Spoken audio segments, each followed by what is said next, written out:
Hello दोस्तों, कैसे हैं आप सब। उम्मीद करती हूँ आप सब अच्छे होंगे। दोस्तों, सीरियल तुमसे तुम तक की आगे आने वाली कहानी में अब आप देखने वाले हैं कि फाइनली अन्नू आर्य हो चुके हैं एक, और यहीं पर अन्नू आर्य करेंगे एक दूसरे को होठों पर किस। जी हाँ दोस्तों, सीरियल की कहानी में आपको देखने को मिलेगा जबरदस्त ट्विस्ट, जहाँ पर पंडित जी आर्यवर्धन और अन्नू से बोलेंगे कि अब ये शादी आप दोनों की संपन्न हुई और आज से आप दोनों पति पत्नी हुए और आप दोनों का 7 जन्मों का जो बंधन है वो बन चुका है। अब सबसे पहले जाकर सूर्य देवता का नमस्कार कीजिए, उनको आशीर्वाद लीजिए उनका, और फिर सबके बड़े बूढ़ों का आशीर्वाद लीजिए। और फिर आर्यवर्धन और अन्नू एक दूसरे का हाथ थामते हुए सूर्य देवता को नमस्कार करेंगे और उनका आशीर्वाद लेंगे। और वहीं पर सिद्धि माता आर्यवर्धन और अन्नू को साथ में देख लेंगी और सिद्धि माता आर्यवर्धन और अन्नू को देखकर मुस्कुराते हुए आशीर्वाद देते हुए कहेंगी कि अब होगी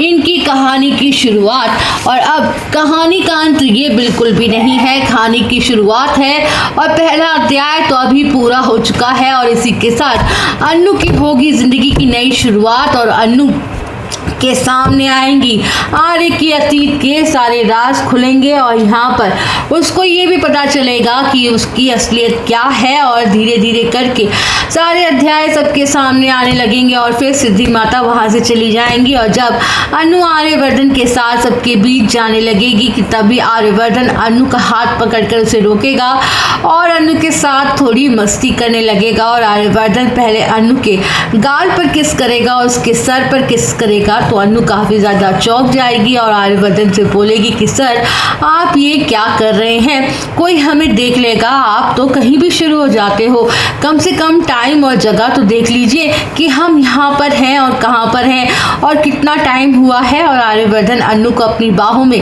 कस के पकड़ लेगा, जकड़ लेगा। आर्यवर्धन अन्नू के होठों पर किस करेगा और बोलेगा कि अब ना ही तो मुझे टाइम देखने की कोई ज़रूरत है और ना ही मुझे जगह देखने की, क्योंकि अब मुझे पूरी अथॉरिटी मिल चुकी है, मेरा पूरा हक हो चुका है तुम पर, क्योंकि अब तुम मेरी पत्नी बन चुकी हो और तुम पे सिर्फ और सिर्फ मेरा हक है। और अपनी पत्नी से कैसी शर्म करनी और अपनी पत्नी से कैसी शर्म करनी और झिझकना। आर्यवर्धन की बातें सुनकर अन्नू शर्म से लाल लाल हो जाएगी। और दोस्तों, आप सब आर्यवर्धन और अन्नू को कपल की जोड़े में देखने के लिए कितने एक्साइटेड हैं ये हमें कमेंट सेक्शन में बताना बिल्कुल ना भूलें। वीडियो को लाइक करें, चैनल को सब्सक्राइब करें।